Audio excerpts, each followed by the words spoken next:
Welcome in to Braving the Attempt podcast. I'm your host, Wyatt Spalding, and today we're joined by Mike Messerole. Mike and I have known each other for quite a few years, and I've spoken to his class several times. He is a professor at the University of Nebraska, Omaha, and he has been a volunteer, a coach, and we have served on several committees together, and just a real good guy to be involved with Special Olympics. Mike, how's it going? It's going great, Wyatt. Yourself? Pretty good. So, Mike, why don't you go into like just kind of like growing up and how sports has been a part of your life?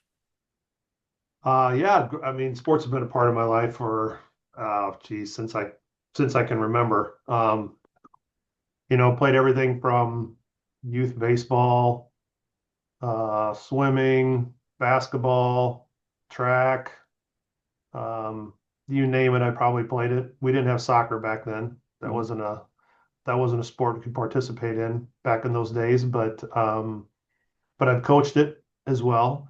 Um, So I've been involved for really, well, all my life. I mean, I think that's probably why I became a physical education teacher prior to becoming a university professor. Nice.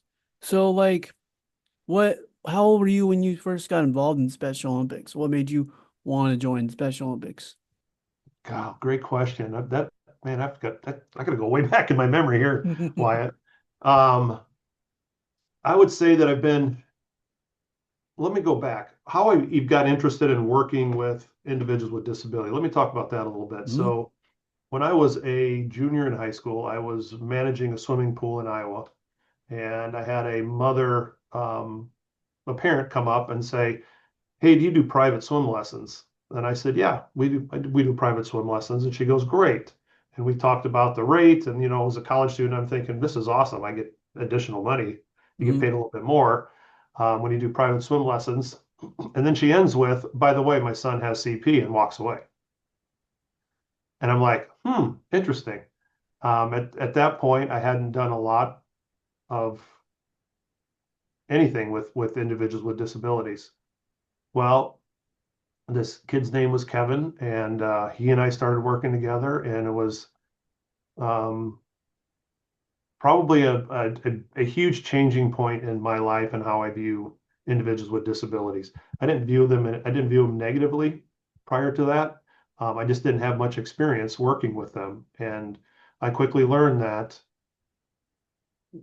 my cues in how I did things with a typically developing individual, I had to change some things because of the paralysis that he had, and the tightness in the muscles and some things. And so we started, and we worked together for about 8 weeks, with him couple times a week.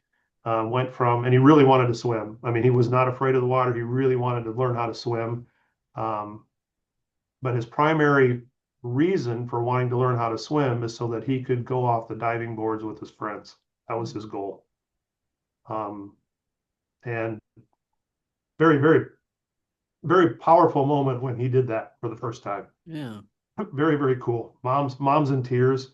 I'm happy as can be. I'm like, this is the coolest thing ever. Yeah. And so that's really where I began thinking differently, not just about who I'm teaching, but how I'm teaching them, whether they are typically developing, whether they have a disability, um, and trying to figure each individual student out based on their abilities, their experiences, and those things. And then from there, I started volunteering. I mean, this was back in 87, um, 87, yeah, 80, 86, 87.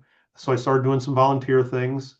Um, and then really didn't have anything going on for a while. There was probably about a 10-year, 7-year gap in there where I really wasn't doing much. I taught in Iowa for a while, then I taught in California, and there didn't seem to be an opportunity, and I didn't look for any opportunities. Mhm. Um, then, long story short, first university I taught at, they hosted Special Olympic events, and I got involved with those right away. That was in North Carolina. Um, Moved to Colorado, got involved with Special Olympic events on that campus as well, all primarily as a volunteer. but I also started an adapted swim lesson program, both when I was at Elon University in North Carolina and at Northern Colorado. Um, then I transitioned here, came to UNO in '01, and immediately met Glenn Rogge, who was the adapted PE specialist for Millard Public Schools, and he and I got to talking, and he had a adaptive swim lesson program, and so I started getting involved with that, getting my students involved with that, my UNO students, um, and then started doing some, and then from there ended up coaching the what is now the Barracuda Special Olympic swim team, um, and served on the board for 9 years, the Special Olympic Nebraska board for 9 years. I've been on the competition committee or program committee for probably 16 years. Oh, wow. Um, Nice. and then got to do some work with Special Olympics North America Hmm. as well as serving as a consultant for some work they were doing with unified physical education, and then also hosted a educator conference during the national games in Lincoln. We hosted a conference here in Omaha at that time. So been Nice. involved. Long story short, I've been involved for a while. I love what I do. I love being involved. Yeah, like we always say, like we couldn't do what we do without our volunteers and people that coach. Like we need like more coaches like yourself because I think it just helps to have more coaches. Like, because sometimes there can be one coach. Like I play basketball, so let's say there's one coach, but there's 10, 12 players. Well, if we just had another coach or two, I think it even one, the coach would be, get to see what special Olympics is like, and they love it. I we both would think, and then it just helps the players. Like having just one coach is great too, but I think the more coaches, the better, because that way athletes can learn from different coaches. Sometimes you can split up the team so the athletes get more playing time. Just depends on the sport, but like, yeah, we definitely need more coaches like yourself. And back to their swimming lesson thing, yeah, I think I did the same thing. I did private swimming lessons because I hated swimming lessons. I could not swim. I didn't have any body fat, so I was really cold in the water. Like I would Yeah. turn purple. Everyone thought my name was Ryan because I'd shake and go Wyatt. And uh, but yeah, like those private swimming lessons, like I think they can really help people with disability. And I had CP just like the individual you taught, and knowing like if they can do it or what they need help on. I was not as brave as the individual you taught. I did not like the water, still don't like the water, but they did say I could float or I could tread water, just not very long. But yeah, like sometimes that one-on-one just really helps individual with a disability because sometimes in a big group, the teacher or coach may not know like, well, they can do this, they just need to adapt to this, or it would just take them a little longer. Let's just work one-on-one, which I think a lot of people sometimes maybe don't quite get unless like being in Special Olympics helps. Like, oh, this person can do this, and they just need extra help or a little more time. So, what Yeah. all sports? So you taught swimming. Did you swim in high school and college? No, I swam summer swim season. That Summer swim season? Okay. back then, our my high school did not have swimming. Okay. I grew up in a small high school. Swimming was not an option, so we just had a summer swim season. Okay, cool. Um, so, but I started teaching swim lessons when I was 15, Nice. and lifeguarding and managing pools. So, been around aquatics for a long time. So it becomes very natural to me. I want to go Nice. back to something you said about the coach thing real Yeah. quick. So I completely agree with you with the coaching and being able to ensure that every athlete gets an opportunity, every athlete's getting feedback and that. And I do agree with you. I know when we first started our swim team, we started with 4 athletes. One coach can handle 4 athletes. Hmm. We are now at 40 athletes. Yeah. And so I do my best to have 6 coaches per night because we practice twice a week.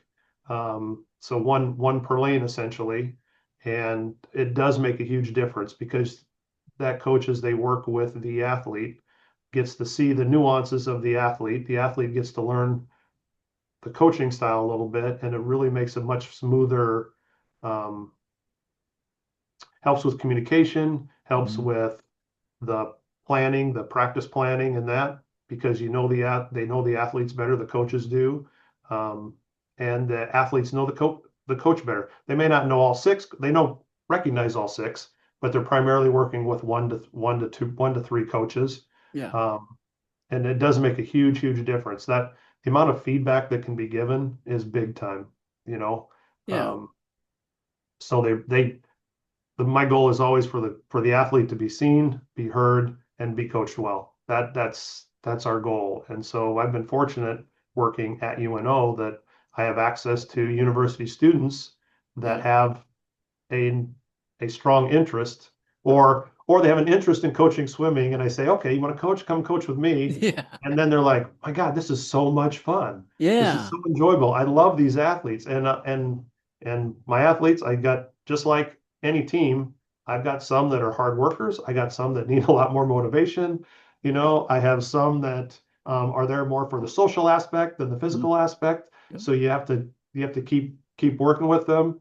Um, but we treat ours like a swim club. Mhm. So if you come to our practice, it looks no different than any other swim team practice, other than maybe the distances are a little bit different. The speeds might be different in some lanes. Mhm. Um, the ability is a little bit different in some lanes, but uh, normalizing it as this is who we are. We're a swim club. We don't we identify with Special Olympics because that's who we swim for, right? That's who offers the competition. Mhm. But now with unified swimming coming into schools, a lot of my athletes either start with me and then go and are on the unified swim team at their school, or they're on the unified swim team at school and then they find us as well. And so it works really well to do it that way. That's awesome. Maybe can you go into like people that don't know about Unified Swim, like what events do they do in Unified swim meets? So when you're talking like high school swim meets, Mhm. so high school swim teams, um, many in the Omaha metro area, and across the state of Nebraska that have swim teams, they are now offering a unified. And so the unified, they'll have certain heats that are for Special Olympic athletes only. Some meets, in some meets, the Special Olympic athletes are in the heats with the traditional athletes. Nice. Um, the unified part comes in with relays. They'll do a unified relay. So you'll have two Special Olympic athletes and two traditional athletes. Um, and they form a relay of four and swim against other unified teams. Nice. So it's what I've noticed with my swimmers who do that, their swimming ability just increases. It's a huge increase because they're practicing now 4 times a week. Um, and not only are they practicing 4 times a week, but their endurance is getting better, they're getting stronger, they're getting faster. And so during the high school swim season, that is their practice. They do not come and practice with us unless they want to, um, because they're plenty busy. So, Good. why can you hear that pounding in the background? No, I can't. Okay, So okay, good. you're good.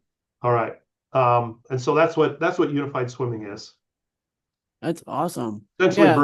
Essentially bringing individuals with intellectual disabilities together with those that don't have it to form a relay team to compete. Yeah, for sure. Like, I'm hoping someday it's just like all sports have a unified team, 'cause they just like any other sport for the high school programs. I know with some colleges they got, you can play in the intramural system, so Yep. that's fun. But yeah, hopefully someday it's just like swimming, basketball, flag football, whatever it is. Like you can go out for the high school team or you can go out for the unified team. Like it's just a normal thing. So have you coached any sports to where you didn't really know the sport, but then when you started coaching, you grew to really love coaching that specific sport? I really growing up, I played a lot of sports, so I I have not I've not coached a sport that I didn't know something about. Now, Nice. that I need to learn more about them, Hmm. absolutely. Hmm. Playing and coaching are two different things. You can be a great player and a really terrible coach because you don't know how to break skills down. You can be a poor player, but because you know how to break skills down, you can be a really good coach. Um, so not really. I'd say the only thing that youth sport wise, like when I was coaching my kids, the only sport that I did not choose to coach was hockey. Oh yeah. I can't skate. All right. Yeah. Let me put it this way. I can skate, but it's not very pretty. Same here. Same here. Nice. So, I would say the one that I heard had to learn the rules the most or had to update myself is we added powerlifting uh, to Barracudas. And so when we added that, there was while I knew what the lifts were, I knew how to teach those lifts and the progressions for them. I did not know what the rules of powerlifting were. So I had to learn those. Unfortunately, um, I was more of an assistant coach for that. Once we got it started, I had somebody that was very knowledgeable that did the coaching, and now I don't coach powerlifting. I oversee it, but I do not coach it. I have some great individuals, and that's my whole goal is that if I got hit by a bus, things keep going. mhm, That I My biggest fear is I'm no longer around, and the team what we do is right. no longer offered, and so every coach that I bring in, every person that I train, the goal is that, hey, if I'm not around, you can just take this over and continue on. Yeah. Um, I think too, that's always a fear. Some programs like, well, this person leaves and these athletes won't have a team.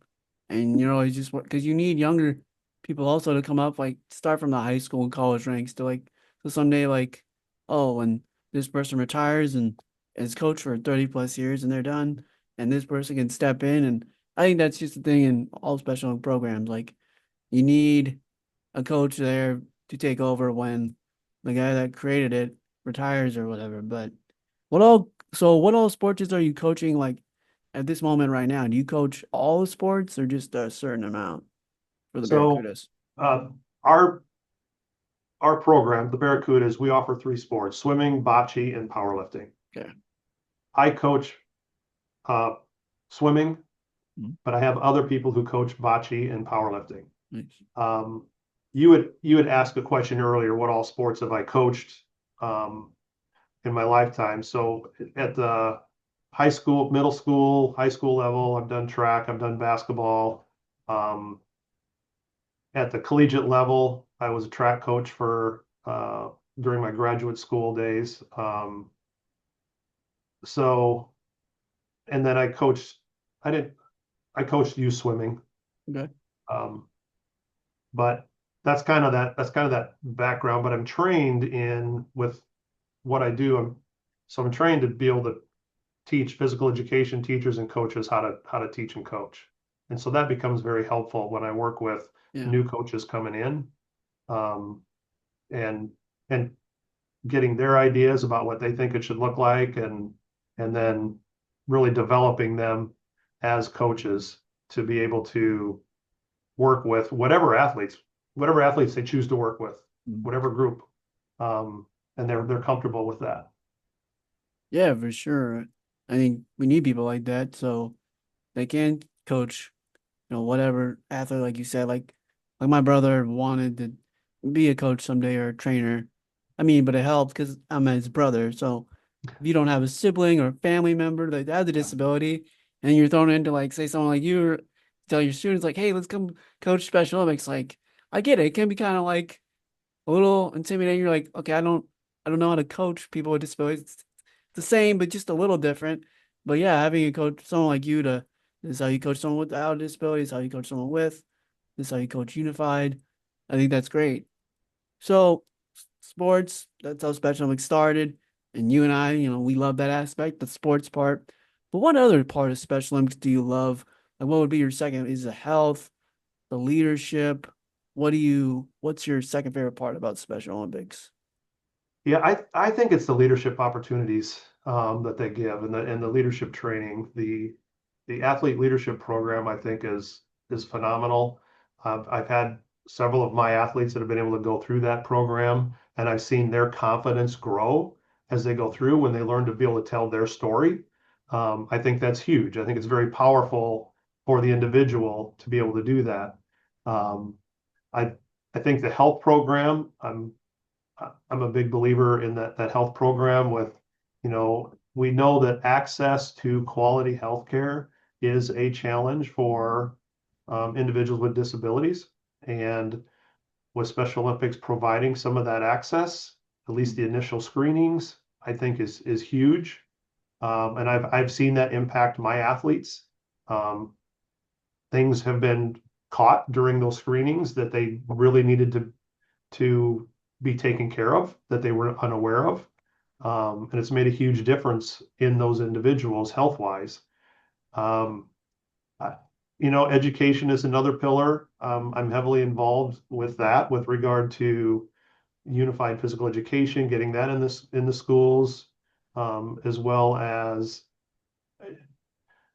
any other unified activities or any, I would say, inclusive activities where you're bringing those with and without disabilities together for a common goal, whether it be a club, whether it be a sports team, whether it be for drama or for music or whatever it is. I think any opportunity that schools can provide all students, I think is huge. And I think the big thing with that is the friendships are made during those things that may not have happened without that opportunity. Um, Going both directions. Those were traditional students and those from the special education. Um, the other thing is that I've noticed, and this not just with my students who are now helping with our adapted swim lesson program, but also students in the schools that have a lot of unified stuff going on. It carries over into the regular day. So they they may be in a class that's a unified class, but when they're not in the unified class, they start noticing the differences become less. Mm. They don't focus on, oh, she's different than me or he's different than me. They start looking more at similarities. Man, they like to play video games. They like sports. Oh, he or she really likes to sing. Those are things I like to do too. And so I think it helps with the overall school climate. When students start seeing that we are more alike than we are different, I think that it goes is a huge um, positive that happens with these inclusive practices that schools are now implementing. Yeah, for sure. I totally agree. Like, even when I was in high school, unified schools wasn't really a thing Yeah, because I could like communicate well. My friends were used to being around me, but they would they would ask like about my sporting events, like, oh, is it just like a regular YMCA game? It's like, no, like this is competitive. I play on like a pretty good competitive team, and only my brother and then our best friend Kenny really understood like it's a real yeah, yeah, organization. So until like I got them all to come, like they really didn't know, and that was back in like 2013, 14. So even back then, so the unified school is just have made a huge difference. Like, and even when you're like out of high school, it's just like catching up with anybody from high school. It's not different, and people with disabilities can go back and have long-lasting friends, whether they have a disability or not. So, yeah. I think Special Olympics has come a long way in the last mm, 30 years. It used to be more of participation. yeah, That's kind of where it started. But now with national games, world games, we have the high level competition. yeah, So I think the nice thing about Special Olympics is we have some athletes that they're there, they want the social aspect, right? The more recreational type. And then we have athletes that are very competitive and want to be in that very competitive type. And so they do things to accommodate both mindsets, and allow athletes to grow and to have more challenging competition if they so choose. So I really like the direction that Special Olympics has gone over the last 25, 30 years, yes, regarding the sports competition. And then I'm going to go back to one thing you said too, with, that those of us that have coached Special Olympics, and when I bring people in that really have not done anything with Special Olympics start coaching for me, what I notice is about the third practice, they're like, "Oh, this is no different than working with any other group of athletes." It really isn't. You have the personalities you got to deal with. Um, you got the ones that want to talk more and swim less, and so you have to motivate. But they tell me, Mike, this is no different. It's no different than any other team that I coached. Um, Other than we might have to modify his stroke a little bit. But other Yeah. than that, Yeah, for sure. I mean, I think I've seen that too, where like some of my friends have come and they're like they're not sure, but then even like later on in the practice, they're like they were at their high school practice or just any other just playing pickup or whatever. Like they just love it. And I think too it helps people like especially like high school or college, like you're just so intense in sports and everyone's going for a spot.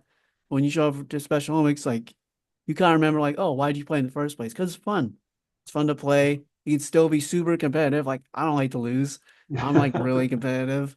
But it actually helped me like realize like there's bigger stuff than just losing a game, but it just makes you feel like, oh, sports is supposed to be fun. And I saw this thing one time posted. It was like sports are toys for adults.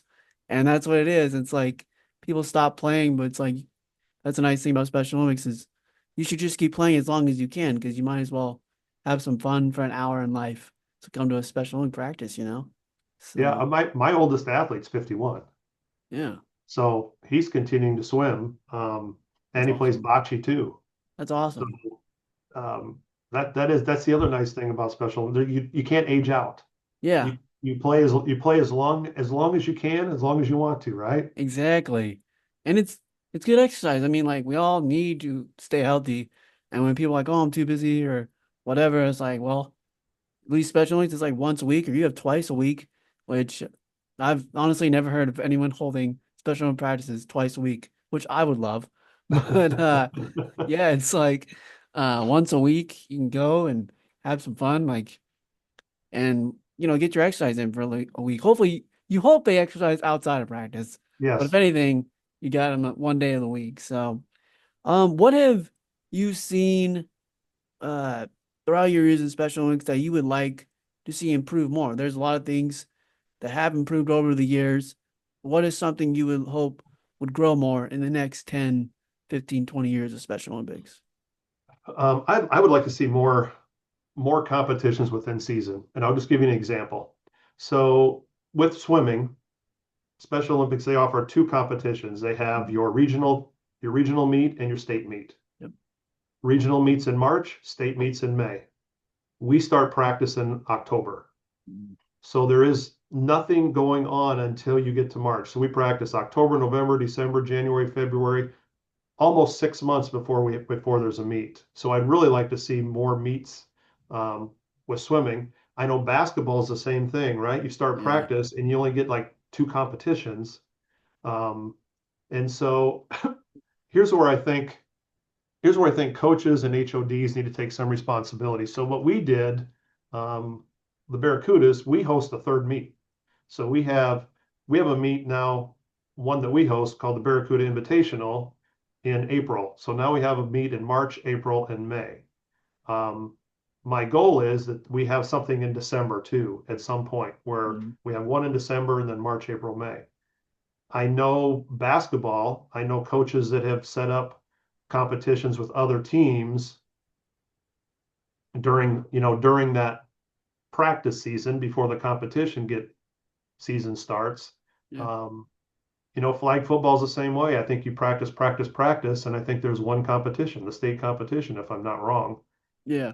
Um, so those are the things I would like to see more, almost like a league type Yeah. situation where, you know, if you look at a high school swim season, they have 10 competitions in 2 months. Mhm. You know, not that we have to have 10, but it would be nice to have a competition every 2 or 3 weeks. Yeah. For the Special Olympic basketball, it would be nice to have a league. You're going to play at least a game a week before you Yes. get to the tournament. Same thing with flag football. So I think there are opportunities there that that can be had, but Special Olympics can't do it all. Right. It's got to be the coaches, the HODs, volunteers stepping up and say, I'm going to run this league. You Yeah. know, we have Omaha has I don't know how many basketball leagues. You know, why there can't be a Special Olympic league run by the same group that runs these other leagues, I don't know. I mean, I think those are opportunities that I think are out there that I would like to see um, Special Olympics look at and or coaches take responsibility for and say, you know what, I'm going to run a tournament. I'm going to do a extra swim meet, or I'm going to do cornhole's coming up. I'm going to add a cornhole competition Yeah. or a bocce competition. So I think there's some things that we need as coaches, as HODs, as supporters of Special Olympics, we need to assist them with because their staff is already working really, really hard for those few competitions because it's not just two competitions in swimming. You got two competitions in swimming, couple in basketball, couple in flag football, bocce, all of those different, different sports that they offer. Yeah, like I couldn't agree more. Like I want to play more. Like I mean, I'm lucky where I heard about UNL Unified had a league or has a league, not had, but and so it's like a 6 week league for football, basketball, soccer. Mhm. And so even when I live in Lincoln now, but even when I lived in Fremont, I had my dad just drive me an hour to play in this league because yeah, it's hard when you only have like two games and basketball. And I don't know if you experience this in swimming, but like it could be snowed out. And so then you Yeah. only have two games that happen like April 5th and you started in November. And so yeah, playing in that UNL league has really helped me and it's been a lot of fun. And I think too, it's like when people thought about Special Olympics when it started, um, they said like it's Olympics, so you practice like 4 times a year, and or you practice several times of the year and only play twice, and that's the Olympics.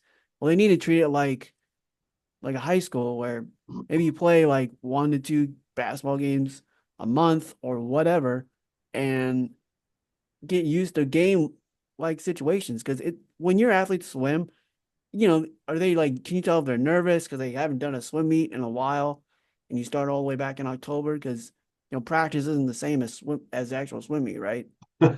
Why, I'll tell you this. I've got a lot of performers. If there is a crowd, they swim so much faster than if there's not a Yeah. crowd.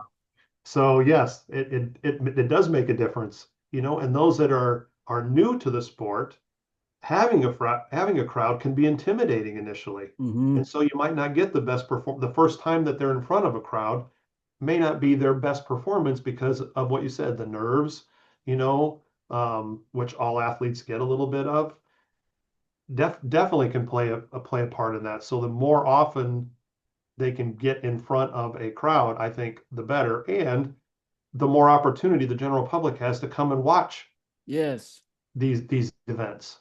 exactly.